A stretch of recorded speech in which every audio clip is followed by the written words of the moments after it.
Business करना डरावना लग सकता है, बिल्कुल रोलर कोस्टर राइड जैसा।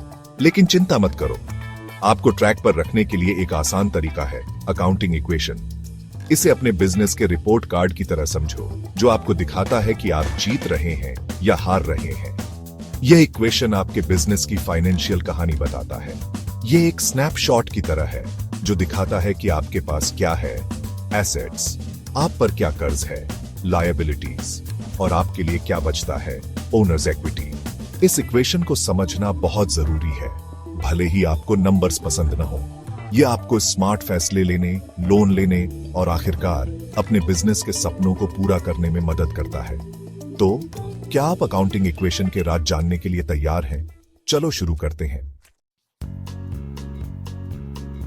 अकाउंटिंग इक्वेशन आसान है, एसेट्स बराबर लायबिलिटीज जमा ओनर्स इक्विटी। यह एक झूले की तरह है जिसे हमेशा बैलेंस रखना होता है। एक तरफ हमारे पास एसेट्स हैं, जो दर्शाते हैं कि आपके बिजनेस के पास क्या है। यह बैंक में रखे कैश से लेकर आपके द्वारा इस्तेमाल किए जाने वाले इक्विपमेंट तक कुछ भी हो सकता है।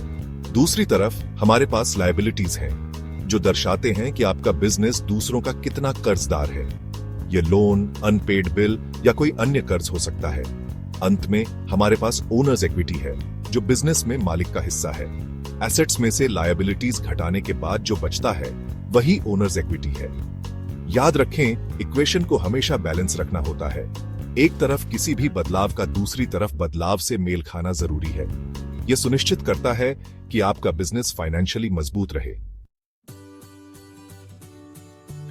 आइए सरल उदाहरणों के साथ अकाउंटिंग इक्वेशन के प्रत्येक घटक को समझते हैं। कल्पना कीजिए कि आप एक बेकरी खोल रहे हैं। आपके एसेट्स में आपका ओवन, कैश रजिस्टर, सामग्री और बैंक में आपके पास मौजूद कोई भी पैसा शामिल है। आपने वह फैंसी ओवन खरीदने के लिए लोन लिया था। यह लोन एक लायबिलिटी है, क्योंकि आप बैंक के कर्जदार हैं। यह बेकरी में आपका निवेश है। यह वह पैसा है जो आपने शुरू करने के लिए लगाया था, साथ ही आपके द्वारा कमाया गया कोई भी मुनाफा। इसे ऐसे सोचें, आपने अपनी बचत, ओनर्स इक्विटी और बैंक लोन लायबिलिटी का इस्तेमाल अपनी बेकरी के लिए सभी उपकरण और आपूर्ति एसेट्स खरीदने के लिए किया। जैसे जैसे आपका बिजनेस बढ़ेगा, उम्मीद है कि आपके एसेट्स बढ़ेंगे और आप अपनी लायबिलिटीज चुकाना शुरू कर देंगे। इससे आपकी ओनर्स इक्विटी बढ़ जाती है, जिससे पता चलता है कि आपका बिजनेस फल फूल रहा है। हर बिजनेस ट्रांजैक्शन अकाउंटिंग इक्वेशन को प्रभावित करता है। आइए एक उदाहरण देखते हैं। आप $50 कैश में एक केक बेचते हैं। इससे आपके एसेट्स कैश में $50 की वृद्धि होती है। लेकिन याद रखें, इक्वेशन को बैलेंस रखना जरूरी है। इसलिए आपके ओनर्स इक्विटी में भी $50 की वृद्धि होती है, जो आपके द्वारा कमाए गए लाभ को दर्शाता है। अब मान लीजिए कि आप $20 के क्रेडिट पर सामग्री खरीदते हैं।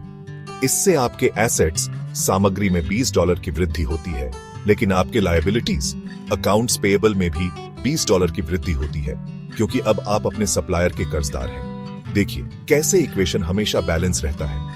हर ट्रांजैक्शन का दोहरा प्रभाव होता है, यह सुनिश्चित करते हुए कि आपकी वित्तीय तस्वीर हमेशा सटीक हो।